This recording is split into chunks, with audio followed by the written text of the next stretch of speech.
Welcome to CAG's fortnightly podcast, Studio CAG. We are a Chennai based nonprofit, and our work extends over a diverse range of issues that affect every citizen, from climate change to consumer rights. And I am your host, Sumana. So இன்னைக்கு நம்ம fry பண்ணுறதுக்கு use பண்ணுற எண்ணெய் பற்றி பேச போகிறோம். And ஏன் அதை திரும்ப திரும்ப யூஸ் பண்ணக்கூடாது, ஏன் அது கெடுதல் அப்படின்ட்டு டிஸ்கஸ் பண்ண போகிறோம். ஏன்னா இது ஹார்ட் டிசீஸுக்கு லிங்க் ஆயிருக்கு, which is now the biggest killer in India பார்த்தீங்கன்னா. And South Asian, that is Indians, Pakistani, Bangladesh, இந்த கண்ட்ரிஸ் எல்லாமே நம்ம எல்லாருமே ஜெனட்டிக்லி ஒரு ஹையர் ரிஸ்க்ல இருக்கும் ஹார்ட் டிசீஸுக்கு அப்படின்ட்டு சொல்றாங்க. ஸோ இதனால இது ஒரு very important issue and growing கன்சர்ன்னால we're going to discuss it today. And இது பத்தி பேசுறதுக்கு நம்மளோட இருக்காங்க கீர்த்தனா சிஏஜிலேருந்து. ஹாய் சுமனா, எப்படி இருக்கீங்க? Oh, I am very good Keerthana. So let's start discussing this issue.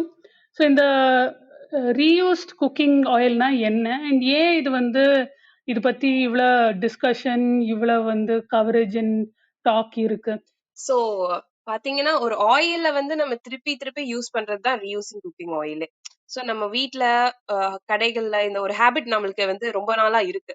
ஒரு ஆயில ஒன்ஸோட ஃப்ரை பண்ணிட்டு திருப்பியும் அதை அப்படியே கொட்டுறக்கோ இல்ல அதை வேஸ்ட் பண்றப்போ நம்மளுக்கு மனசு வர மாட்டேங்குது. So what we do is will again put it to frying or will again use it for some other purposes which we are not sure.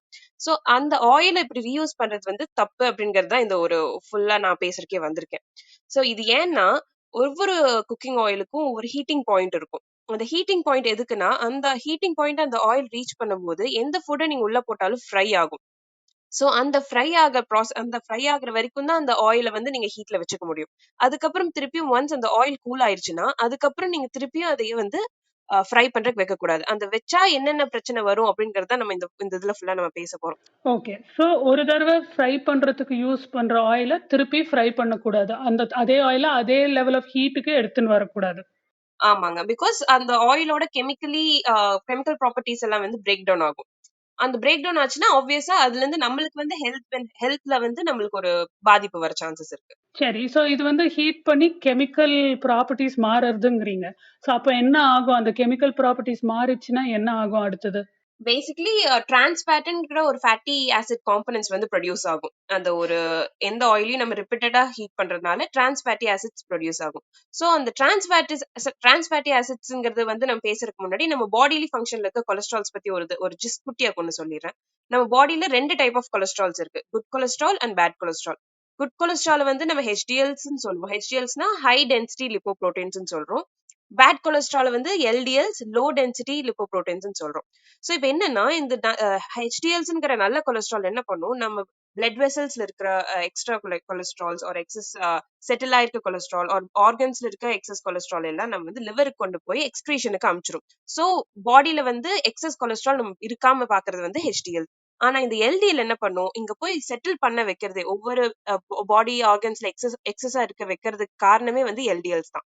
So இப்ப இந்த டிரான்ஸ்பேட்ங்கிற ஃபுட் மாதிரி இருக்கிற இன்க்ரீஸ் ஆகிற ஃபுட்டை நம்ம சாப்பிடறனால இந்த எல்டிஎல்ஸோட வேலை அதிகமாகுது. எல்டிஎல்ஸ் வேலை அதிகமாகுதுன்னா நிறைய கொலஸ்ட்ரால் போய் பாடி ஆர்கன்ஸ் அண்ட் பிளட் வெசல்ஸ்ல செட்டில் ஆகுது. சோ இப்ப செட்டில் ஆகுறதுனால நம்ம பிளட் வெசல்ஸ்லயே பாத்தீங்கன்னா கொலஸ்ட்ரால் செட்டில் ஆக you'll find the blood flow becoming narrow. அதாவது எப்பவுமே போற ஒரு அளவு போறதை விட கம்மியா போகும். பிகாஸ் நம்ம பார்டர்ல ஃபுல்லா நம்மளுக்கு கொலஸ்ட்ரால் செட்டில் ஆயிருக்கு. இப்போ இந்த மாதிரி கொஞ்சமா நேரோ ஆகி ஒரு பாயிண்ட்ல கொலஸ்ட்ரால் ஃபுல்லா அந்த பிளாக் ஆயிரும். அந்த பிளட் ஃப்ளோவே பிளாக் பண்ணிரும். அதனால நிறைய vascular problems like cardiovascular disease or hypertension, பிரெயினுக்கு போற பிளட் வெசல்ஸ்ல ஏதாச்சும் ஸ்ட்ரோக், ஹார்ட் அட்டாக், இந்த மாதிரி நிறைய டிசீசஸ் நம்ம காம்ப்ளிகேஷன்ஸ் வரக்கு இது ஒரு முக்கிய காரணமா இருக்கு. ஓ, ஸோ இந்த டிரான்ஸ்ஃபேட் அதிகமா சாப்பிட்டோம்னா, ஸோ இந்த ஃப்ரை பண்ற ஃபுட்ஸ் ரிப்பீட்டட் ஃப்ரையிங்னால டிரான்ஸ்ஃபேட் வரும். அண்ட் டிரான்ஸ்ஃபேட்னால அதிகமா இந்த பேட் கொலஸ்ட்ரால் நம்ம பாடியில சேரும். அண்ட் அதனால நம்மளுக்கு இந்த கொலஸ்ட்ரால் பிளட் வெசல்ல கோட் பண்ணி அதனால ஹார்ட் அட்டாக் அது மாதிரி பிரச்சனைகள் வரதுக்கு வாய்ப்பு அதிகம். கரெக்டா? கண்டிப்பாங்க, அதேதான். ஸோ டெஃபினட்டா something that we should be very careful about. சரி. ஸோ இப்போ வி ஹியர் தட் இந்த ஆயில் பெட்டர், அந்த ஆயில் யூஸ் பண்ணாதீங்க, கடலை எண்ணெய் பெட்டர், இந்த எண்ணெய் பெட்டர் அப்படின்னு நிறைய நியூஸ் வருது. இல்லை ஜஸ்ட் ஜென்ரலா you hear from other people. So இந்த ஃப்ரையிங்க்கு திருப்பி திருப்பி ஃப்ரை பண்ணணும் அப்படின்னா இந்த ஆயில் பெட்டர்னு சொல்லாமா இல்ல வந்து எல்லாமே பேடா எப்படி? சி ஆயில்ங்கிறது வந்து எல்லாமே நம்ம ஃபேட்டுங்கிற கண்டென்ட் நம்ம பாடிக்கு தேவையாகிறதுல ஒரு காம்பனன்ட் தான் ஆயிலுங்க. ஸோ அது வந்து நம்ம அளவா யூஸ் பண்ணிக்கிறதுல தான் வி ஷுட் பி அவேர். அது அந்த ஒரு ஸ்டெப் லிமிட் நம்மளுக்கு இருக்கணும். ஆனா எந்த ஆயிலுமே ரிப்பீட்டடா யூஸ் பண்ணும்போது நம்மளுக்கு வந்து நெறைய ஹெல்த் எஃபெக்ட்ஸ் தான் இருக்கே தவிர, நெறைய ஒரு காம்ப்ளிகேஷன்ஸ் வரக்கு தான் நெறைய சான்ஸ் இருக்கே தவிர, இந்த ஆயில் யூஸ் பண்ணா இந்த நல்லா இருக்கும். இந்த ஆயில் ரிப்பீட்டடா யூஸ் பண்ணாலும் பிரச்சனை இல்ல அப்படிங்கிற ஒரு ஆயில் கூடி நம்ம இதுவரைக்கும் இல்ல ஆக்சுவலி சொல்லப்போனா. நெறைய வீடுகள்ல பார்த்தீங்கன்னாலும் சரி, or restaurants or any shops எடுத்துட்டீங்கன்னா, ஆயில் ரீயூஸ் பண்றது வந்து ஒரு ஒரு ஒரு நார்மல் ஹேபிட் மாதிரி. Because they don't want to waste the oil. Once இவ்ளோ இத்துணூண்டு பர்ப்பஸ்க்காக மட்டும் இவ்ளோ ஆயில யூஸ் பண்ணிட்டு எப்படி வேஸ்ட் பண்றதுன்னு யாருக்குமே மனசு வர மாட்டேங்குது. அத கண்டிப்பா நிறுத்தணும்ங்கிறது தான் வந்து மெயின் ஃபோக்கஸே தவிர, இந்த ஆயில் பெட்டர், அந்த ஆயில் பெட்டர் அப்படிங்கிறது வந்து ஓகே. எதுவும் இல்ல. ஓகே. ஸோ இப்போ நீங்க கடைலாம் சொன்னீங்க. ஸோ நம்ப ரோட் சைடு நம்ப பஜ்ஜி கடை நெறைய இது மாரி பிகாஸ் அது ரொம்ப பாப்புலர். எல்லாருக்குமே பிடிக்கும். When we are walking down அந்த ஸ்மெல் வரும். சாப்பிடணும்னு ஒரு டெஃபினட்டா you will want to eat it. So how do I know அவங்க வந்து அத ரீயூஸ் பண்றாங்களா? இல்ல ஒரு ஒரு தடவையும் ஃப்ரெஷ்ஷா யூஸ் பண்றாங்களா? எப்படி தெரியும் எனக்கு? நம்ம வீட்லயே நீங்க எடுத்துக்கிட்டீங்கனாலே, ஒரு பாட்டில்ல நம்ம ஆயில் வாங்கும்போது அந்த ஆயிலோட கலர் தெரியும். அதுவே நம்ம வந்து ஆயில்ல ஒன்ஸ் ஃப்ரை பண்ணிட்டு அந்த ஆயில் எடுத்து நம்ம ஸ்டோர் பண்றாங்கோ, இல்ல ஏதாவது பண்றதுக்காக நம்ம வேற குண்டால மாத்தும்போதோ, you see the difference in colour right. அதே மாரி தான் நம்ம ஷாப்லயும் வந்து பாத்தீங்கன்னா, பெரிய அண்டால ஆப்வியஸா முன்னாடி தான் வச்சு நெறைய கடையில இந்த பஜ்ஜி ஷாப்லலாம் வந்து ஃப்ரை பண்றாங்க. அந்த ஆயில் கலரே பாத்தீங்கன்னா வந்து ஒரு ப்ரௌனிஷ் கலர்ல இருக்கும். அதுதான் ஃபர்ஸ்ட் ஐடென்டிஃபிகேஷன் நம்ம ஆயில் வந்து போதும். இதுக்கப்புறம் நம்ம யூஸ் பண்ணக்கூடாதுங்கிறது. நெக்ஸ்ட் வந்து பாத்தீங்கன்னா, அந்த ஆயில் வந்து திருப்பி ஃபீட் பண்ணும்போது ஸ்மோக் நெறைய வந்துகிட்டே இருக்கும். அந்த ஸ்மோக் வரதே பாத்தீங்கன்னா, ஆ அந்த ஆயில் வந்து அதோட பிரேக்கிங் பாயிண்ட்ட தாண்டி யூஸ் பண்ணிட்டே இருக்காங்க. அதனால டக்கு டக்குன்னு உடைஞ்சு கெமிக்கல் ப்ராப்பர்ட்டீஸ் எல்லாம் உடைஞ்சு உடைஞ்சு பிரேக் ஆகி ஸ்மோக் வருது. அதுதான் அந்த ஸ்மோக் வரதுக்கான காரணம். பிகாஸ் நார்மலா ஃப்ரெஷ் ஆயில் ஊத்தும்போது இட் டேக்ஸ் சம் டைம். ஒரு ஸ்மோக் பாயிண்ட் ஹீட்டிங் பாயிண்ட் எப்படி இருக்கோ, அதே மாரி ஸ்மோக் பாயிண்ட் ரீச் பண்றதுக்கும் ஒரு டைம் இருக்கு. ஒவ்வொரு ஆயிலுக்கும் இட் டிஃபர்ஸ். அந்த டைம் வரைக்கும் வராம முன்னாடி ரொம்ப சீக்கிரம் பார்க்க ஆரம்பிச்சீங்கனாலே, அப்ப அந்த ஆயிலும் வந்து சீக்கிரம் இது வந்து நெறைய தடவ யூஸ் பண்ணியிருக்காங்க. இனிமேல் யூஸ் பண்ணக்கூடாதுங்கிறதுக்கான ஒரு ஐடென்டிஃபிகேஷன். அது தவிர பார்த்தீங்கன்னா, நம்ம ஃபுட் எல்லாம் ஃப்ரை பண்ணிட்டு இருக்கும்போது கீழ கீழ குட்டி குட்டி பீசஸ் ஆஃப் ஃபுட் எல்லாம் வந்து உள்ள டீப்ல போய் செட்டில் ஆயிரும். அது வந்து இன்னும் நல்லா பர்ன் ஆயி ஒரு மாரி டார்க்கா ஒரு ஆம் பீசஸா இருக்கும். அது எல்லாமே வந்து இது நெறைய கீழ செட்டில் ஆயிட்டே இருக்கு அப்படிங்கிறதுக்காகவும் நம்ம வந்து யூஸ் பண்ணாம இருக்கலாம். அது தவிர நம்ம ஸ்டோர் பண்ணும்போது இதெல்லாம் ஃப்ரை பண்ணும்போது, நம்ம ஸ்டோர் பண்ணும்போது அந்த ஆயில ஸ்டோர் பண்ணி வைக்கும்போது, ஒரு milkish white colour cloudish appearance மாதிரி ஒண்ணு ஒரு ஒரு ஃபார்ம் ஆகும். அது வந்து it is clear indication that oil is going bad. அப்ப வந்து நம்ம கண்டிப்பா ஸ்டாப் பண்ணணும். இதுக்கப்புறம் யூஸே பண்ணிறக்கூடாது. ஸோ அந்த மில்க் எசிட் வந்தா யூஸே பண்ணக்கூடாது. தூக்கி போடணும். வேற ஆப்ஷன் இல்ல. ஆமாங்க. வேற ஆப்ஷன் இல்ல. ஓகே. பட் பொதுவா வந்து இப்போ வீட்லயே பாருங்க, பீப்பிள் வந்து ரெகுலரா ஃப்ரைட் ஃபுட்ஸ் எதான ஸ்நாக்ஸ் எதான பண்ணின்னு இருப்பாங்க. பட் ஆப்வியஸ்லி அது ஒரு தடவ யூஸ் பண்ணிட்டு நீங்க சொன்ன மாதிரி nobody will feel like throwing it away. ஐயோ! வேஸ்ட்டா போறதேன்னு தோணும். அப்போ வந்து அந்த ஆயில என்ன பண்ணலாம்? தூக்கி தான் போடணுமா? இல்ல வேற எதான பண்ண முடியுமா அது வச்சுண்டு? அந்த ஆயிலுக்கு நம்மளுக்கு நெறைய ஆப்ஷன்ஸ் இருக்கு. ஃபர்ஸ்ட்லி நம்ம டீப் ஃப்ரை பண்ணும்போதே நம்ம வந்து அளவான ஆயில் எடுத்துக்கணும். நெறைய ஹால்ஃப் குண்டா ஹால்ஃப் சட்டி ஃபுல்லா இல்ல 3/4 ஃபுல்லா அந்த சட்டி ஃபுல்லா போட்டு நல்லா டீப் ஃப்ரை பண்ற மாரி நம்ம எடுத்துக்காம, நம்ம ஒரு ஒரு 1/4 மாரி எடுத்துட்டு ஷாலோவான ஃப்ரையிங் நம்ம பண்ணிக்கலாம். That is the first option. நம்ம வந்து நெறைய ஆயில நம்ம வந்து வேஸ்ட் பண்ணாம இருக்கறதுக்காக. பட் அதை தவிர இன்கேஸ் நம்ம நெறைய ஆயில போட்டு ஃப்ரை பண்ணிட்டோம்னா, அந்த ஆயில நம்ம ஸ்டோர் பண்ணி வச்சுட்டு 1 ஆர் 2 டேஸ்க்குள்ளார இந்த சும்மா தோசை ஒரு சப்பாத்தி ஊத்தும்போது மேல சுத்தி ஆயில் ஊத்துவோம்ல, அதுக்கு யூஸ் பண்ணிக்கலாம். ஆர் சாலட் ட்ரெஸ்ஸிங் பண்ணும்போது you want the salad to be நல்லா ஒண்ணோட ஒண்ணா ஒட்டி இருக்க மாரி இருக்கணும். விரிஞ்சு விரிஞ்சு வரக்கூடாது. அதனால அதுக்காக நம்ம ஆயில் யூஸ் பண்ணிக்கலாம். ஆர் கறி பிரிப்பரேஷன்க்கு லைட்டா குட்டியா தாளிக்கும்போது, இந்த மாரி குட்டி குட்டி விஷயங்களுக்கு யூஸ் பண்ணிக்கலாம். அதுவும் 1 ஆர் 2 டேஸ்க்குள்ள நம்ம ஸ்டாப் பண்ணணும். அதுக்கும் மேல போறது வந்து it is not advisable. Okay. So uh we can reuse in cooking where அவ்வளோ ஹீட் பண்ணாம, லோவர் ஹீட்லயே குக் பண்ற கைண்ட் ஆஃப் பிரிப்பரேஷன்ஸ்க்கு நம்ப யூஸ் பண்ணிக்கலாம். அந்த டைம் லிமிட் ரொம்ப முக்கியம். ஆ, ஆமா. அந்த 1, 2 டேஸ்க்குள்ள but we should use it quickly. Okay.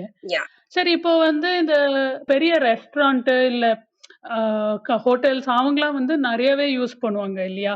வீட்டு மாதிரி இல்ல. நெறைய ஆயில் யூஸ் பண்ணுவாங்க. டெய்லி யூஸ் பண்ணுவாங்க. அவங்க என்ன இத வச்சுன்னு என்ன பண்ணுவாங்க? இந்த ஆயில வச்சுண்டு? ஸோ மோஸ்டா பாத்தீங்கன்னா வந்து சின்ன கடை பெரிய கடைன்னு நம்ம ஒரு கிளாசிஃபிகேஷன் வச்சுக்கலாம். இப்போ சின்ன கடையில பாத்தீங்கன்னா அவங்களுக்கு வந்து பட்ஜெட் ப்ராப்ளம் இருக்கும். அதாவது கொஞ்சம் காசு கொடுத்து வாங்கி they will want to gain more profit. But it depends இது அது வேற மாதிரி இருக்கும் if you take a big restaurant. So என்ன பண்ணுவாங்க, காஸ்ட் ஃபேக்டர்ங்கனால அந்த ஆயில நிறைய ரிப்பீட்டடா யூஸ் பண்றதுக்கு நிறைய சான்சஸ் வந்து எங்க நம்ம பார்க்கலாம்னா ஸ்மால் சைட் ஷாப்ஸ்ல தான் பார்க்கலாம். அது மட்டும் இல்லாம பிக் ரெஸ்டாரண்ட்ஸ் வந்து தே ஆர் ப்ராஃபிட்டபிள். அவங்களுக்கு வந்து ஒரு நாளைக்கு எவ்வளவு லிட்டர் எண்ணெய் வாங்குறதுக்கும் கூட if they are capable they will buy more litres. And if they want to give provide healthy food அந்த மாதிரி ஒரு மோட்டோ வச்சிருந்த அந்த ரெஸ்டாரண்டா இருந்துச்சுன்னா they will not reuse the oil so many times. So அவங்க என்ன பண்ணுவாங்க, இந்த சின்ன ரெஸ்டாரண்ட்ஸ் யாராவது வந்து வாலண்டியரா எங்களுக்கு வந்து இந்த யூஸ் பண்ண ஆயில நாங்க சீப்பா எங்களுக்கு தாங்க அப்படின்னா there are more chances they are giving there are selling. அது மாதிரி நிறைய நடந்துட்டு இருக்குங்கிறதே நிறைய நம்ம வந்து நியூஸ்ல பார்த்திருக்கோம். சோ இந்த இந்த இந்த ப்ராசஸ் தான் வந்து இங்க மோஸ்டா நடந்துட்டு இருக்கு. அதே தவிர இதெல்லாம் அவாய்ட் பண்றதுக்கு தான் வந்து கவர்மெண்ட் வந்து ரூகோங்கிற ஒரு ப்ரோக்ராம் கொண்டு வந்திருக்காங்க. கவர்மெண்ட்னு சொல்ல வரதை விட நான் ஸ்பெசிஃபிக்கா எஃப்எஸ்எஸ்ஐ சொல்றேன், food safety and standards authority of India. அவங்க வந்து இந்த ஃபுட் நல்லதுக்காக, ஃபுட் நல்லா இருக்கா, ஃபுட் ஆத்தரைஸ் பண்ணலாமா, இந்த ஃபுட்டை வெரிஃபை பண்ணி ஒரு லைசன்ஸ் கொடுக்குறது, இது எல்லாமே அவங்க தான் பாத்துக்கிறாங்க. சோ அவங்க கொண்டு வந்த இனிஷியேட்டிவ் தான் ரூகோ. ரூகோங்கிறது பாத்தீங்கன்னா ரீபர்பஸ் யூஸ்ட் குக்கிங் ஆயில். இது வந்து ஒரு ப்ரோக்ராமா சொல்லிக்கலாம். இது 2018ல கொண்டு வந்தாங்க. சோ இது எதுக்குன்னா இந்த மாதிரி யூஸ்ட் குக்கிங் ஆயில் நிறைய எக்ஸஸா இருக்கிற இடத்துல இல்ல திருப்பி திருப்பி யூஸ் பண்றாங்கன்னு தெரிய இடத்துல எல்லாம் அவங்க கிட்ட இருந்தா கலெக்ட் பண்ணி அதை வந்து பயோடீசல் மேனுஃபேக்சர் பண்ணலாம் அப்படின்னு சொல்றாங்க. அந்த பயோடீசல் மேனுஃபேக்சர் பண்றதுக்கு ஒரு பொட்டன்ஷியல் சோர்ஸா எவ்வளவு க்ரூட் ஆயில் இருக்கோ அந்த அளவுக்கு இந்த யூஸ்ட் குக்கிங் ஆயில் ஈக்குவலண்டா இருக்கு அப்படின்னு சொல்ல வந்திருக்காங்க. சோ ஃபியூயல் வந்து ஆட்டோமொபைல்ஸ்க்கு வெஹிக்கல்ஸ்க்கு இதுக்கெல்லாம் நம்ம ப்ரிப்பேர் பண்ணலாம், பயோடீசலுக்கு ஷிஃப்ட் ஆகலாம், பெட்ரோல்ல யூஸ் பண்றதை விட அந்த மாதிரி ஈகோ ஃப்ரெண்ட்லி ஆப்ஷனா இருக்கலாம். ஸோ அத கலெக்ட் பண்ணி ஸோ இவங்க வந்து அது இன் எஃப்எஸ்எஸ்ஏக்கு குடுக்கணும். ஆமாங்க. தட் இஸ் அது மாதிரி ரூல் ஏதானு போட்டு வச்சிருக்காங்களா? இல்ல எப்படி? சோ ரூல்ஸ்ங்கிறது ஸ்பெசிஃபிக்கா இருக்கிறத விட இது ஒரு ப்ரோக்ராம் மாதிரி தான், இனிஷியேட்டிவ் மாதிரி தான் ஆரம்பிச்சிருக்காங்க. So every cities will have some agencies.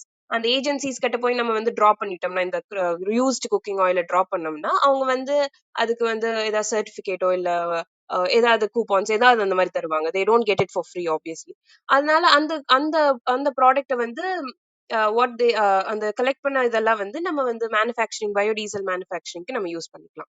So it is a platform மாதிரி வச்சுக்கோங்க. இந்த ரூகாம்ங்கிறது ஒரு platform where some kind of scientific ஒரு bio technology kind of thing.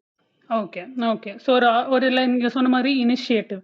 So they are trying to build this up to where they can use it more regularly. இப்போ வந்து பொதுவா இப்போ ஒரு சட்டம் அப்படின்ட்டு எதான இருக்கா? இந்த குக்கிங் ஆயிலுக்கு. இத வந்து ரெகுலேட் பண்ணறதுக்கு. கண்டிப்பா இருக்குங்க. ஃபுட் சேஃப்டி அண்ட் ஸ்டாண்டர்ட்ஸ் அத்தாரிட்டின்னு ஒரு ஆர்கனைசேஷன், ஒரு சென்ட்ரல் கவர்ன்மெண்ட் ஆர்கனைசேஷன் வந்து டெல்லியில இருக்கு. சோ அது வந்து ஹோல் நேஷனுக்கு கண்ட்ரோல் பண்ற மாதிரி ஒவ்வொரு ஸ்டேட்ஸ்லயும் அந்த ஃபுட் சேஃப்டி டிபார்ட்மெண்ட் அதை வந்து ரெஸ்பான்சிபிளா எடுத்துக்கிறாங்க. ஸோ ஃபுட் சேஃப்டி அத்தாரிட்டிஸ் போன வருஷம் அதாவது 2019ல food business units, food operators, food processing units எல்லாருக்குமே ரீயூஸ்டு குக்கிங் ஆயில் பயன்படுத்துறதுக்கு ஒரு கைட்லைன்ஸ் மாதிரி ஒரு சர்க்குலர் விட்டுருக்காங்க. ஸோ அந்த சர்க்குலர் படி எந்த ஃபுட் பிசினஸ் ஆபரேட்டர்ஸ் எடிபிள் ஆயில வந்து 50 லிட்டர்ஸ் பெர் டேக்கு மேல யூஸ் பண்றாங்களோ அவங்க ரெக்கார்ட்ஸ் மெயின்டைன் பண்ணணும். அது மட்டும் இல்லாம எஃப்எஸ்எஸ்ஐ ஆத்தரைஸ் பண்ணியிருக்க ஏஜென்சிக்கு அவங்க அந்த அந்த ரீயூஸ் பண்ற ஆயில வந்து குக்கிங் ஆயில் டிஸ்போஸ் பண்ணிடலாம் அப்படின்னு சொல்லியிருக்காங்க. ஸோ அதபடி இந்த வருஷம் பிகினிங்ல கூட மதுரையில வந்து தமிழ்நாட்டுல மதுரையில பாத்தீங்கன்னா பல litre of used cooking oil seize பண்ணிருக்காரு Madurai DO. Designated officer seize பண்ணிருக்காரு. சோ அதனால நம்ம லோக்கல் பஜ்ஜி ஷாப்ல இயர் கண்ட்ரோல் பண்றாங்களான்னு கேட்டீங்கன்னா அந்த அந்த அளவுக்கு இன்னும் என்ஃபோர்ஸ்மெண்ட் இன்னும் வரல. பட் ஃபியூச்சர்ல வரக்கு நம்ம எக்ஸ்பெக்ட் பண்ணலாம். சரி, லெட்ஸ் கோ பேக் டு நம்ப வீட்ல பண்ற ஃப்ரையிங் அண்ட் குக்கிங்.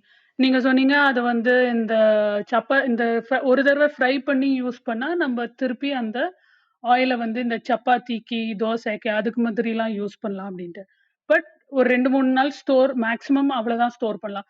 பட் ஸ்டோரேஜ்க்கு ஏதான பிரிகாஷன்ஸ் எடுத்துக்கணுமா? ஏதானும் பண்ணணுமா? நான் ஃபர்ஸ்ட் அந்த ஆயில ஸ்டோர் பண்ணறதுக்கு இந்த ஃப்ரை ஃப்ரை பண்ண ஆயில. கண்டிப்பா, கண்டிப்பா. ஆயில் ஸ்டோர் பண்றது தான் வந்து ஒரு இம்பார்ட்டன்ட் ப்ராசஸ் நம்ம ரீயூஸ் பண்றத விட. பிகாஸ் ஒன்ஸ் யூஸ் பண்ண ஆயில வந்து நம்ம ஏற்கனவே புது ஆயிலோட மிக்ஸ் பண்ணிடக்கூடாது.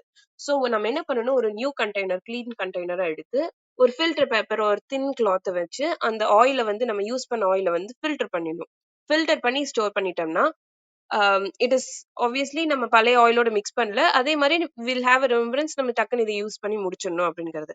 அப்போ இந்த ஆயில வந்து நம்ம சாலட் ட்ரெஸ்ஸிங், அப்புறம் அந்த தோசை, சப்பாத்தி அந்த மாரிக்கெல்லாம் யூஸ் பண்ணிக்கிறது advisable. Yeah. Okay, okay. So, number we should be there are several things that we should remember. So, basically, when we use oil for frying, அது வந்து திருப்பி திருப்பி ஏன் யூஸ் பண்ணக்கூடாது அப்படின்னு பார்த்தோம்னா அதனால டிரான்ஸ்ஃபேட் வருது அண்ட் அது ஹார்ட் டிசீஸோட லிங்க் ஆகிறதுனால நம்ம ரிஸ்க் அதிகமாக இன்க்ரீஸ் பண்ணுறோம் risk of heart disease so we should definitely reduce eating of fried foods and அப்படி ஃப்ரைட் ஃபுட் சாப்பிட்டாலும் அந்த ஆயிலை வந்து திரும்ப ஃப்ரையிங்க்கு யூஸ் பண்ணாமல் இந்த தோசை கறி அது மாதிரி திங்ஸுக்கு யூஸ் பண்ணலாம் பட் அதுவும் வந்து ஒரு 1 or 2 daysக்குள்ளே யூஸ் பண்ணும் அண்ட் அதை ஃபில்டர் பண்ண பிறகு தான் தனியாக வந்து ஸ்டோர் பண்ணி ஒரு அந்த 1 or 2 daysக்குள்ளே யூஸ் பண்ணலாம் I think that's some very useful and relevant information for all of us as consumers. And I'm sure when the people will take more care with the oil they use when they use for frying particularly. So thank you, Kirtana. I'm sure that our listeners and a lot of informative information and they'll find it very useful. And we hope that we will hear back from our listeners on this if they have any comments, feedbacks. And you can find us on Facebook, Instagram, or Twitter as CAG Chennai. So tune in again to hear more facts and opinions on those things that really matter.